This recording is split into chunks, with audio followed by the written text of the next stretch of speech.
There has been a steady uptick in chants, marches, and protests, activism in Italy after yet another woman was killed at the hands of a former lover. 2023 marks the third consecutive year of more than 100 femicides in Italy. That's a murder of a woman by a man. And this particular case has created a firestorm with reaction from the country's prime minister to the Pope himself, all pleading for the men in the country to change their ways as new laws are implemented to try to do just that.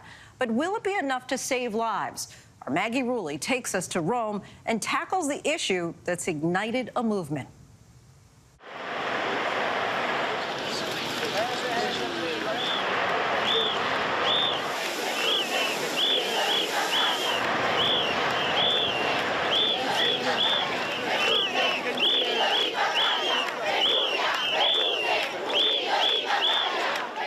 Mia figlia Giulia era proprio come l'avete conosciuta, una giovane donna, straordinaria, allegra e vivace, mai sazia di imparare.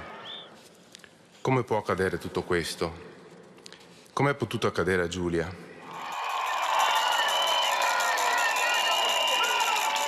In Italy, women across generations together pleading for a change. The name of Giulia Cecchettin, called amid chants, written on posters, a stranger whose death feels familiar. Giulia's killing at the hands of her ex-boyfriend, one more woman killed by a man she knew. 22-year-old Giulia was a biomedical engineering major at the University of Padua. Just days before she was set to graduate, she vanished. At first, she was thought to have run away with ex-boyfriend and classmate Filippo Turetta. At the beginning, the media was talking about two young sweethearts who, were on the run. Of course, the people who work on gender violence knew, unfortunately, that the ending was not going to be a happy one. CCTV emerged, showing a horrific attack. Turetta, also 22, beat Giulia and reportedly stabbed her more than 20 times. After a search that lasted days, her body was found at the bottom of a ditch near Lake Barchis, wrapped in black plastic bags. After a week-long manhunt, Turetta was arrested in Germany and extradited to Italy. Now at a prison in Verona, Turetta's attorney told ABC News that Turetta confessed to killing Giulia. He has not yet been formally charged, and the investigation is ongoing. At Giulia's funeral, more than 10,000 people came to pay their respects, packing the cathedral, thousands spilling out into the piazza. Giulia era una ragazza molto giovane con una rete sociale importante che stava per laurearsi, non veniva da una famiglia con particolari disagi, così come il Turetta non aveva precedenti penali, non viene raccontato come un ragazzo dal comportamento comunque allarmante. Ariana Gentili is in charge of an anti-violence hotline managed by the feminist NGO Differenza Donna. Ci raccontiamo che chi ha subito violenza deve appartenere per qualche caratteristica ad un mondo diverso dal nostro. E invece Giulia Cecchettin, così come l'autore del reato, sono due ragazzi comuni. Ci ha messo di fronte alla realtà e al fatto che la violenza invece accade a tutti. Nessun problema.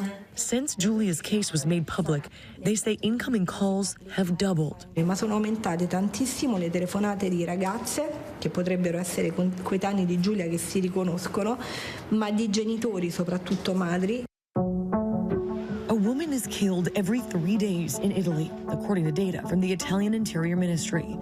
110 women have been murdered this year alone, more than half of them allegedly by a partner or ex-partner, according to the ministry.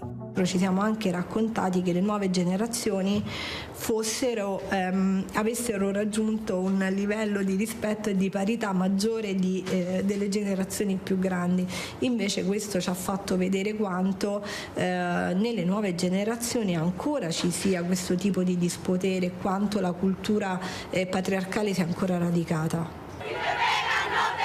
According to the UN, nearly 89,000 women were killed globally in 2022, the highest number recorded in the past 2 decades.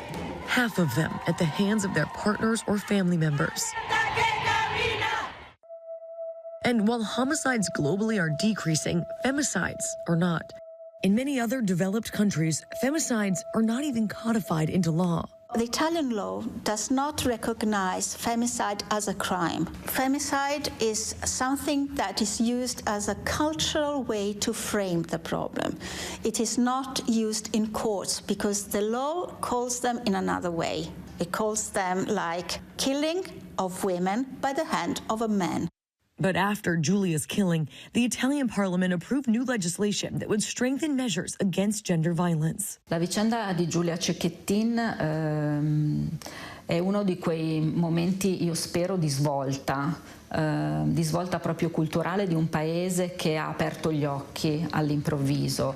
Sicuramente identificare meglio il femminicidio ci aiuterebbe nella valutazione, nella raccolta dei dati, una sistematica raccolta di tutti questi dati che ci permetterebbe poi di analizzare meglio anche il fenomeno, per poi mettere in campo delle politiche pubbliche di prevenzione. This young woman's heartbreaking story, sparking a broader conversation on violence against women around the world. Mi rivolgo per primo agli uomini, perché noi per primi dovremo dimostrare di essere agenti di cambiamento contro la violenza di genere. Parliamo agli altri maschi che conosciamo, sfidando la cultura che tende a minimizzare la violenza da parte di uomini apparentemente normali. Dovremo essere attivamente coinvolti, sfidando la diffusione di responsabilità. Ascoltando le donne e non girando la testa di fronte ai segnali di violenza, anche i più lievi. The hope there that all the concern will spark change. Our thanks to Maggie for that. Hi, everyone. George Stephanopoulos here. Thanks for checking out the ABC News YouTube channel. If you'd like to get more videos, show highlights, and watch live event coverage, click on the right over here to subscribe to our channel. And don't forget to download the ABC News app for breaking news alerts. Thanks for watching.